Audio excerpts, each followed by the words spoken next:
The courtroom door opened, and I saw my parents sitting across from me like strangers. My mother, Victoria Hayes, did not even look at me. My father, Richard Hayes, stared straight ahead as if I did not exist. And beside them sat their lawyer, Grayson Whitmore, flipping through a thick file that had my name printed on it. I realized in that moment they were not here to talk. They were here to erase me. "Miss Eliza Hayes, please take your seat," the judge said calmly. I walked forward, my heels echoing in the silent courtroom, every step feeling heavier than the last. My hands trembled, but I kept my face still. I had learned long ago that showing emotion in front of my parents only gave them more control. Grayson Whitmore stood up with a quiet confidence. He adjusted his tie and gave me a polite smile that felt cold and calculated. "Your Honor, today we present evidence that Miss Hayes is unfit, unstable, and financially irresponsible," he began. The words hit me like a physical blow. Unfit, unstable, irresponsible. My mother still did not look at me.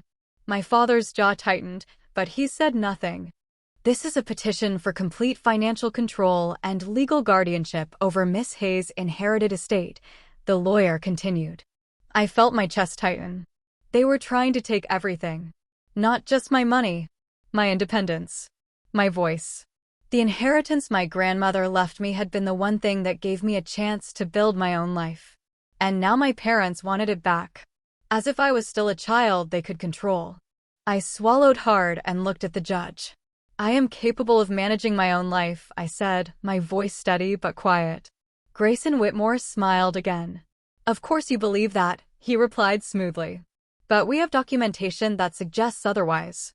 He placed a stack of papers on the desk. "Records of missed meetings, emotional instability, and questionable financial decisions," he said. Each word felt carefully chosen. Each sentence crafted to dismantle me piece by piece. The judge nodded, listening carefully. I felt the room shrinking around me. Then my mother finally spoke. "We are only trying to protect her," Victoria Hayes said softly. Her voice was calm, controlled, almost gentle. Anyone listening would think she cared. But I knew better. This was not protection. This was control dressed as concern. I looked at her. Really looked at her. And for a second, I saw something in her eyes. Not sadness. Not worry. Fear. That was the first crack. Grayson continued presenting his case. Emails. Reports. Carefully selected moments from my life, twisted into something they were not. And slowly, I could feel the room turning against me. The judge leaned back slightly. "Miss Hayes, do you have anything to present in your defense?" My throat felt dry. My heart pounded in my ears. This was the moment. And I knew one thing. If I lost here, I lost everything. I reached into my bag. My fingers brushed against the small flash drive I had carried with me for weeks. I hesitated. Because once I played it, there was no going back. I stood up slowly. "Yes, Your Honor," I said. My voice was stronger now. "I have one piece of evidence." Grayson Whitmore raised an eyebrow, clearly unimpressed. "A single piece," he said lightly. "I'm afraid that won't outweigh the documentation we've presented." I met his eyes. "It will," I said quietly. The courtroom shifted slightly. The judge gestured toward the screen. "You may proceed." I walked forward and handed the flash drive to the clerk. As it was inserted, I glanced at my parents. My father's expression hardened. My mother's fingers tightened around her purse. That fear again. The screen flickered to life. At first, it was just a dim room. Then voices. My parents' voices. Clear. Undeniable. "We need to make sure she looks unstable," my father's voice said from the video. A sharp silence filled the courtroom. My mother's voice followed. "If she keeps control of the estate, we lose everything," she said. The air changed instantly. Grayson Whitmore's confident posture faltered. On the screen, the conversation continued. "She trusts us too much," my father said. "We can use that." My mother laughed softly. A sound I had heard my entire life. But now, in this room, it sounded different. Colder. Calculated. "We'll push her into reacting," she said. "Make her seem emotional in front of others." I felt my hands tighten at my sides. This was it. This was the truth I had been carrying alone. And now everyone could see it. The video ended. Silence. Heavy. Unavoidable silence. The judge leaned forward, his expression completely changed. Grayson Whitmore quickly stood up.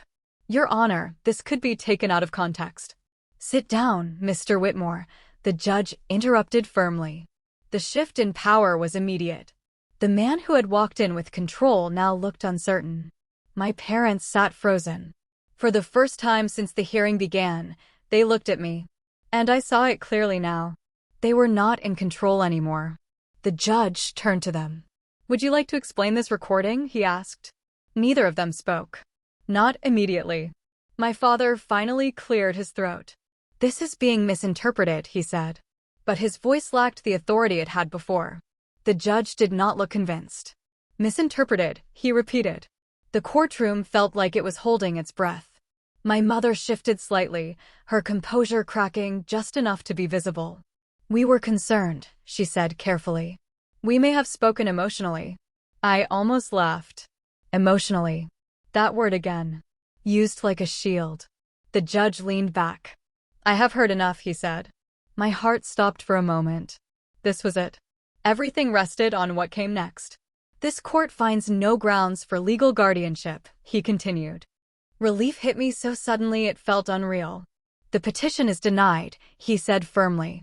A wave of whispers moved through the room. But he was not finished. "And I strongly advise against any further attempts to manipulate legal processes for personal gain," he added, his gaze fixed on my parents.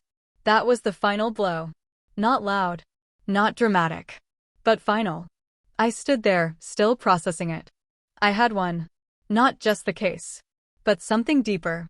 Something I had been fighting for my entire life. My voice. My parents gathered their things quietly. No dramatic exit. No apology. Just silence. As they walked past me, my mother paused for a second. She looked at me. Really looked at me. And for the first time, there was no control in her eyes. Only distance. Then she walked away. I stayed in the courtroom a little longer. Not because I had to, but because I needed to feel it. The weight lifting. The silence that was finally mine. For years, I had believed I needed their approval to exist. That I needed to fit into the version of me they had created. But standing there, I realized something simple. I never did. I walked out of that courtroom alone. But for the first time in my life, it did not feel like loss. It felt like freedom.